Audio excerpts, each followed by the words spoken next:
LA these days, you're seeing more and more of those Waymo driverless taxis. They're undeniably cool, although I won't be at all surprised if, a few years from now, we look back and wonder how we could be so naive as to unleash a technology like this upon ourselves. Not least of all because it further pushes buses and trains out of the transportation picture, and since it's owned by Google parent company Alphabet, will no doubt unleash some truly unholy privacy abuses that we can't even conceive of today. All that being said, there is one way in which driverless cars will definitely improve our transportation experience: by eliminating what's known as phantom traffic jams. Any experienced driver has been stuck in a situation where traffic suddenly grinds to a crawl. You slog through it for 5, 10, 15 minutes, and then it just opens up again. No accident, no construction, nothing. Well, in 2017, MIT researchers found that those kinds of traffic jams were primarily caused by tailgating. It happens because tailgaters don't have enough time to just slow down appropriately, given the slowing of the car in front of them. They have to slam on the brakes and oftentimes come to a complete stop, as does the car behind them and the car behind them. But if the cars can stay a reasonable distance apart, they can adjust their speed much less dramatically and keep the flow of traffic moving. And that's how driverless cars, which will automatically maintain an optimal distance from the cars around them, can have a big positive impact on traffic. And that'll be great. Whether or not it's enough of an improvement to make up for the potential negative consequences remains to be seen. That balancing of pros and cons has been on my mind lately, since next week, my Amazon Prime membership will expire for the first time since Prime was introduced almost 20 years ago. For me, the benefits of saving a few bucks and the convenience of fast delivery are no longer worth the decimating effects that Amazon has on small businesses and entire communities across the country, basically sucking up all that value that used to exist locally and distributing it to Amazon's investors. And while the truth is that my individual choice won't make any difference, there's a story that I tell myself of how I live in the world, and that story involves using Amazon as infrequently as possible. So this week, I want to share with you a wonderful essay that I read recently about the way one writer has chosen to live in her world. Believe it or not, by imagining that magical elves are making special yogurt just for her.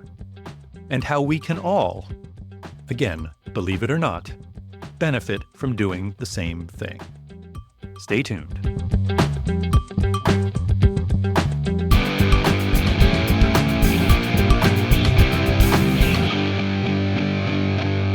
Well, who are you going to believe, me or your own eye? I'm Craig Borath, and this is The Great on Gaslighting, a podcast about how we all get conned into accepting a human culture that's out of sync with our human nature, and how we can begin to fight back and put the kind back into humankind.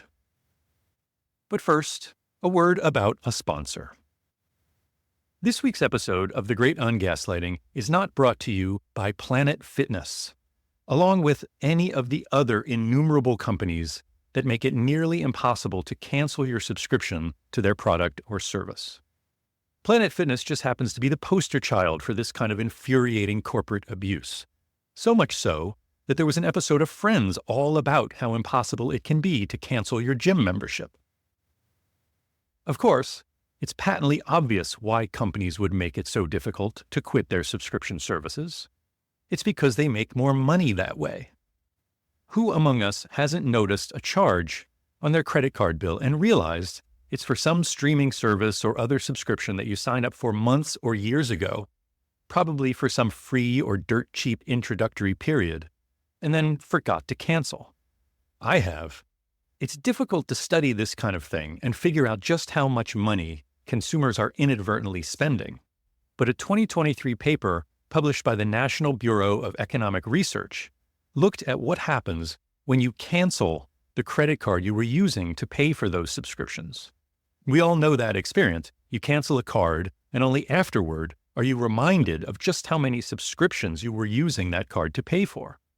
And then, when you get those messages that your monthly subscription charge didn't go through, you have to consciously decide if you want to continue paying for it or not. And researchers found that inadvertent subscription payments increased seller revenues by somewhere between 14 and 200%. But all that is hopefully about to change. The FTC under Lina Khan recently approved the click-to-cancel rule, which requires that it must be as easy to cancel a subscription as it was to sign up.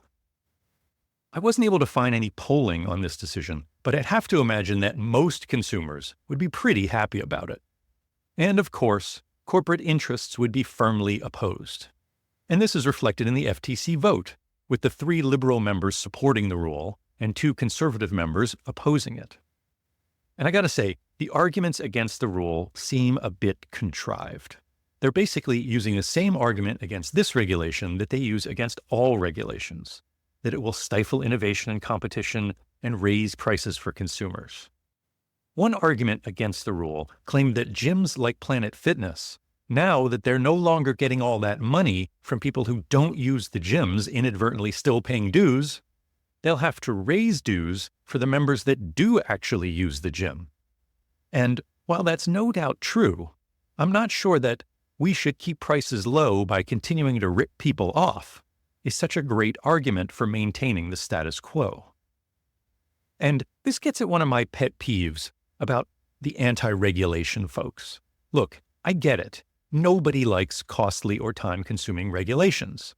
But the vast majority of regulations were born out of a need to mitigate bad behavior and protect the general public.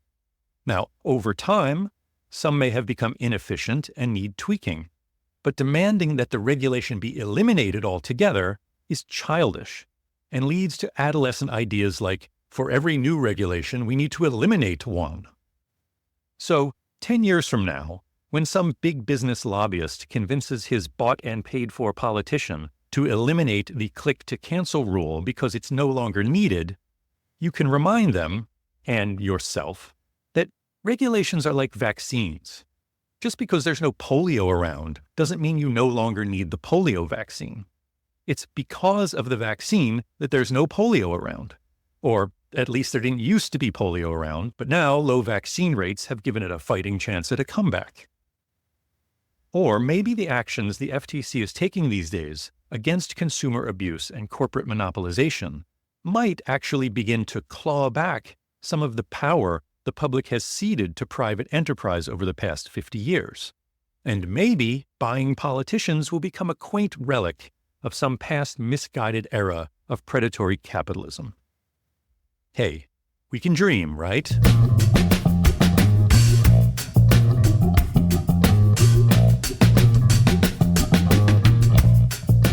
And we're back.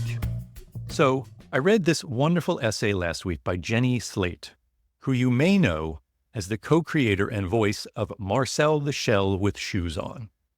If you haven't seen the movie of the same name, turn off this podcast and go watch it. And don't tie yourself in knots trying to watch it for free. Pay the damn $3.99 or whatever, because the experience of watching that movie is worth way more than that. And it lets the world know that you actually value things worth experiencing. Slate's essay is in the form of a graduation speech. But true to her form, it's not a typical graduation speech, although it is as potently wisdom imparting as any graduation speech can be. Her speech is about how we can make our own experiences, to be, as she says, thoughtful about what you want to be feeling and to invent roads to get there. I've talked a lot on this podcast about how all experiences of reality are subjective, and even last week talked a little bit about how we can gain some sense of control over our experience of time. For Jenny Slate, she takes control over her experience of reality through yogurt. That's right, yogurt.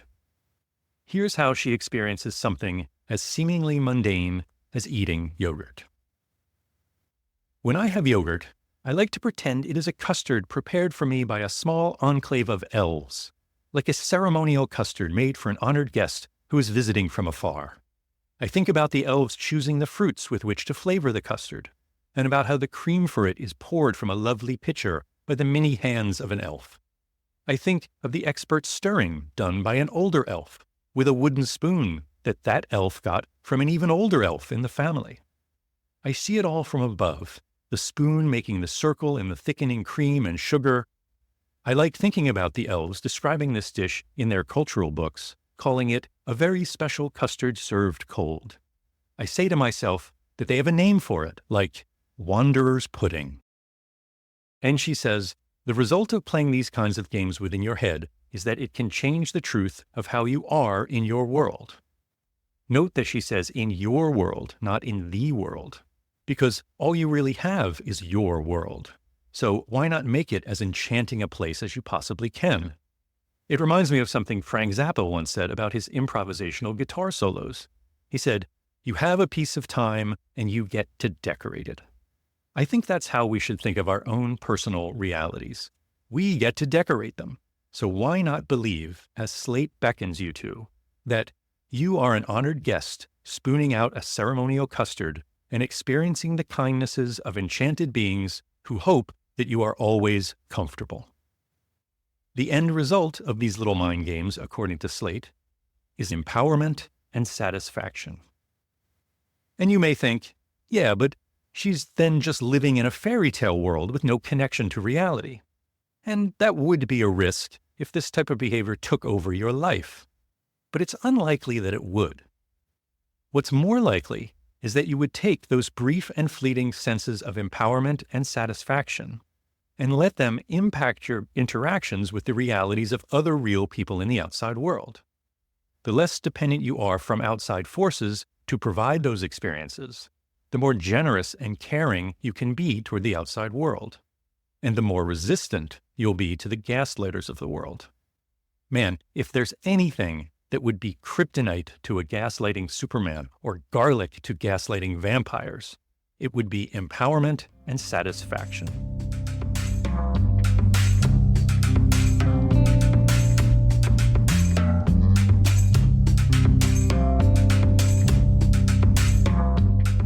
My friend Mike Gerber, who publishes the brilliant humor magazine The American Bystander and is also a student of history, often talks about how he believes that Americans have embraced a certain immaturity over the past 50 years, seeking out strong authority figures who can make us feel safe and certain in a dangerous and bafflingly complex world.